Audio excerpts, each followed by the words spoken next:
This is the Hammond collection corytheosaurus. Now, I teased this video a bit in my Metracanthosaurus video, which should be going up around the same time as this one.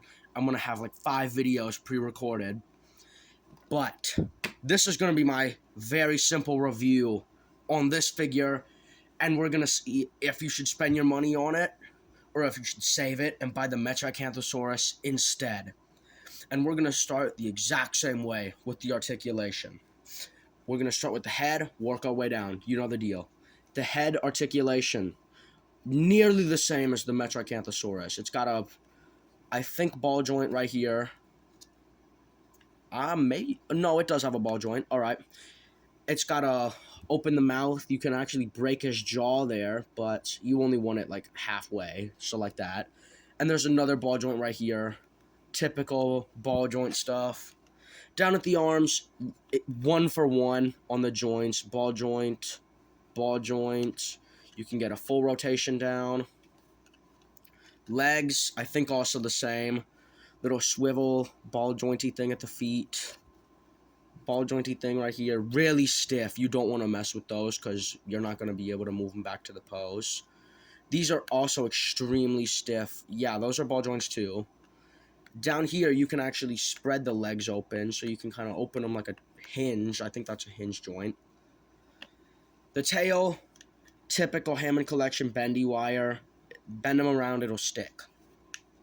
Now, articulation, definitely not as good as the Hammond collection one. Metracanthosaurus, I'm stuttering. It's not as good in my opinion. A lot of the joints are a lot stiffer. Paint job, subpar, I would say. There's no real fade between colors, like the stripes on its back. They stick out like a sore thumb, at least in my opinion. Down the tail, the paint job looks a little bit better, kind of like a leopard pattern with spots and speckles. The face, zoom in on that.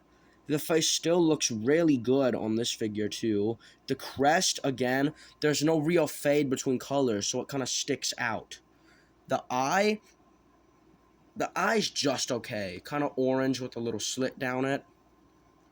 Inside the mouth, just pink. Again, it sticks out. There's no real fade there. The transition from yellow to black to tan is really good. I do enjoy that. But other than that, really, honestly, a subpar paint job. The sculpt is extremely accurate to the films, just like all Hammond collection ones should be.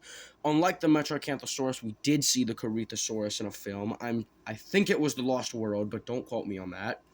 It looks a lot more accurate, and this one is actually easier to pose than the Metracanthosaurus, because all you really need to do is just have it stand there. Just like that, it'll just stand. You don't have to pose it in any fancy way to get it to stand up or sit down or be in like a running position. You can't do a running position with this figure because it'll fall over. That's my only complaint. It should have a stand since it's a bit larger than the Metracanthosaurus. What most people will do with this figure is they'll buy it when they have a carnivore, so it'll be a prey item, and that's exactly what I did too. I wanted my little Metracanthosaurus figure to be feasting on it. I'm talking a lot about the Metracanthosaurus, even though it's not his video, but that's a really good figure. If you haven't seen that video, go check it out. Overall, the corytheosaurus is a solid 4 out of 10. Just buy the Metracanthosaurus instead. This figure is really not worth it unless you're a herbivore fan. I think they should have, instead of this, released a Parasaurolophus Hammond collection or a Stegosaurus Hammond collection, and it would have been worth a lot more of your money and time to go out into the store and try to find this beast. But overall, I'd say I think I said 4 out of 10. That's all it's really worth to me. I like the Metracanthosaurus more. Just go buy that one instead. Get the Carnotaurus, get the T-Rex, get any one of them you want. Just don't really get this. That's all for this video, and I'm going to catch you on the next one. See ya.